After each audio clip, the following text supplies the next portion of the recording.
Visual Effects Essay by David Murray. While they serve a similar purpose in film and TV, VFX and SFX are both quite different in how they are developed. VFX, or visual effects, are done digitally, meaning that the effects are added during post-production after filming. One of the earliest examples of VFX being used in film was in 1963 in the film Jason and the Argonauts. Fighting skeletons were entirely animated through stop motion and then integrated with the live action actor. This gave the illusion that the character in the film was actually having a sword fight with a group of skeletons. SFX are practical effects. These are effects that are produced and then performed on set in front of the camera.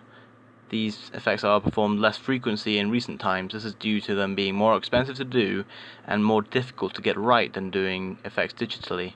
The first blockbuster film with practical effects was A Trip to the Moon in 1902 by George Méliès.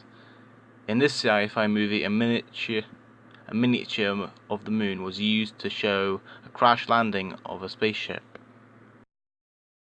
Special effects come in different forms. One form of a digital effect is the green screen. Introduced in the 1930s, green screens are used to create a different background. When used well, it can make characters appear to be in a completely different location, although if used improperly, it can look rather distracting to the viewer. In Superman Returns, a green screen is used in the scenes where he flies. To film this, the actor was suspended in the air using wires.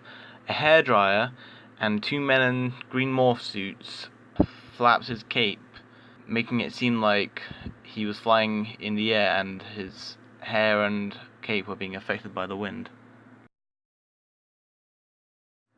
Another digital effect used in film is bullet time.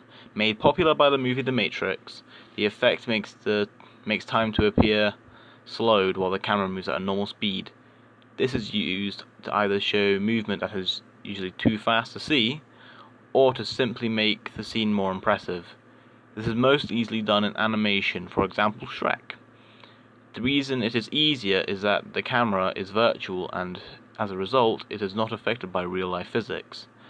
To film bullet time using slow motion in real life would mean the camera would have to move at impossible speeds, making the shot unfeasible. To shoot bullet time in The Matrix, they began with a computer simulation to plan the shot. During filming, multiple cameras were set up around the set. In the scene where Neo and Agent Smith were fighting in mid-air, they used 120 cameras and 2 motion picture cameras set up to surround the set in an ascending order. The cameras captured the frames individually by quickly taking photos a certain amount of times in a certain order. Through this method, the cinematographer was able to control the frame rate and the speed of the shot. After, the frames are edited together in post-production to give the illusion of time freezing while the camera moves independent of time. Special effects are not only used in film, but also on TV. To make the advert more memorable and interesting, special effects are added. One example is the Mr. Clean advert. In the advert, a CGI character called Mr. Clean uses the product to wash up the house. CGI, or computer-generated imagery, is produced through computer animation. This technique is very popular today due to its reducing cost for props and sets and reducing risk for stunts. A common method to animate CGI characters is through motion capture. Through this method, the actor wears a motion capture suit and does the actions instructed by the director. The movements are then used as a base for the CGI model. While the actor does not need to look like the character, it helps for them to be a similar size. If not, a point of reference is needed. This allows for the other actors who are acting in live action to know where to look. As mentioned before, practical effects are performed in front of the camera on set. One example of practical effects is puppetry, and a great use of this is in the movie The Thing in 1982. The puppets used in the film were first imagined by concept artists and then built. In this scene shown, where the monster eats the doctor's hands, they first had to get a clay mold of the actor's face, as his body will appear to change into the monster. Then they had the actor's body replicated, right down to the pattern of his chest hair. The actor was then hidden in the operating table with his head only poking out, as to make it appear the model was a part of him. It took 10 hours to set everything right, and to make the model look as realistic as possible. The contraption was set to open up and then close between shots where the mouth opened and closed. The doctor's arms were switched out for prosthetic ones that squirted blood. In the next shot, the contraption shoots out saliva. However, in the first take, the saliva didn't shoot, meaning that the crew had to spend even more hours setting the model back up again.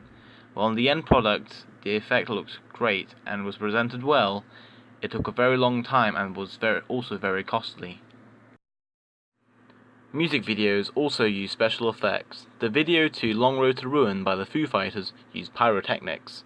Pyrotechnics is the use and control of explosions and flammable objects. This covers from great big explosions to sparklers and smoke. Pyrotechnics are becoming less and less used today on film sets, due to digital effects creating the illusions of explosions. Explosions can now be set up in front of a green screen, meaning it can be digitally placed anywhere with minimal harm to the cast and crew. In the music video, a car is blown up as it falls off a cliff. This scene is done by rigging the car with controlled explosives and then detonating them remotely. This gives the impression that the car itself blew up. Pyrotechnics tend to be used alongside with miniatures. Miniatures are small-scale models, framed and shot to appear much larger than reality. The illusion is created by putting the miniature model close up to the camera lens to make it look larger. One example of a miniature model effect in cinema is in Inception. In this effect, a building is blown up. The scale model was used as the cost to blow up an actual building would be far too great. On top of that, the explosion would need to be much larger and as a consequence more expensive and less safe. Furthermore, if the shot wasn't perfect, it would be much easier, quicker and cheaper to repair or even rebuild a scale model than to repair an actual building.